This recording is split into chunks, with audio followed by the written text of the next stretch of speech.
Okay, I'm going to do a couple more examples similar to those last ones that we did. So again, if you are feeling okay with example 3 and example 4 that I just did, go ahead and skip to the next video.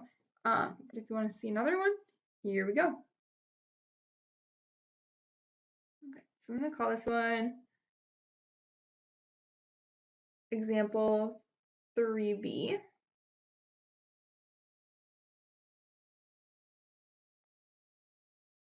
Okay, so for this one, let's say we have a quintic polynomial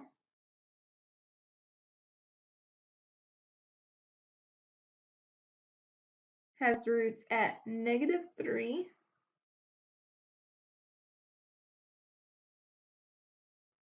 2i, and 3 minus the square root of 5.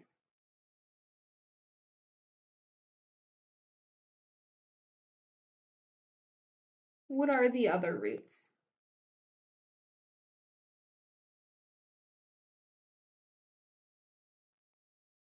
Okay, quintic polynomial. Remember what that means for a second. Quintic means we have 5 roots.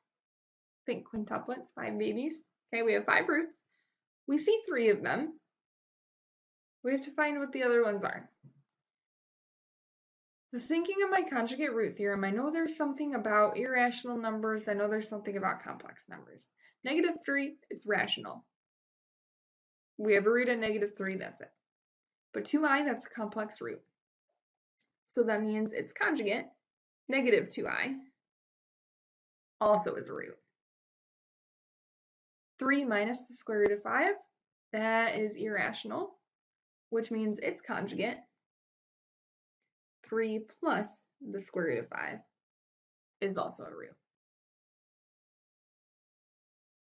Okay.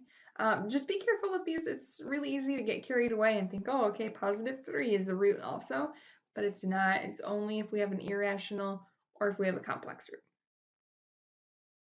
All right, example 4b here,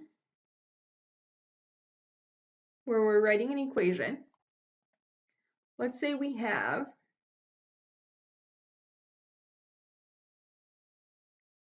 a third degree polynomial. So we're going to write a function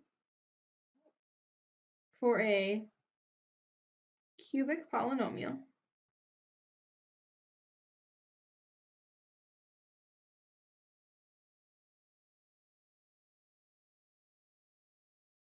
with roots at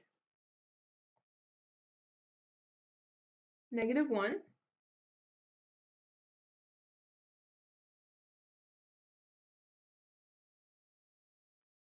the square root of 3, and the negative square root of 3. All right, so in this one, I'm telling you what all 3 of our roots are. Okay, we're seeing what our 3 roots are. But hopefully this kind of makes sense too. We make the connection. We have our irrational roots that are conjugate pairs. Okay, so let's go through this. If we have a root at -1, that means part of my equation or part of my function has to be x plus 1.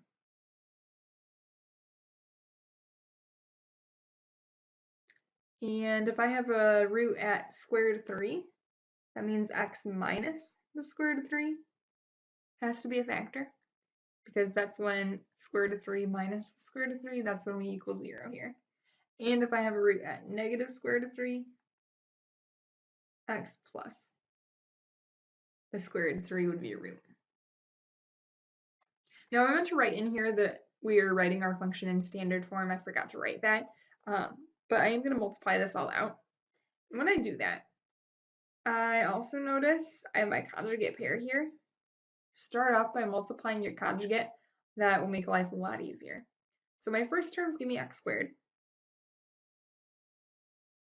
plus the radical 3, x radical 3. I'm going to put it out there so it doesn't look like my x is underneath the radical. Minus x radical 3 in the inside here. And then negative square root of 3 times the positive square root of 3 would be minus the square root of 9 which is positive 3. So these guys cancel out. X squared minus 3 here times the x plus 1 out front. And then we FOIL. My first terms give me x cubed minus 3x plus x squared minus 3.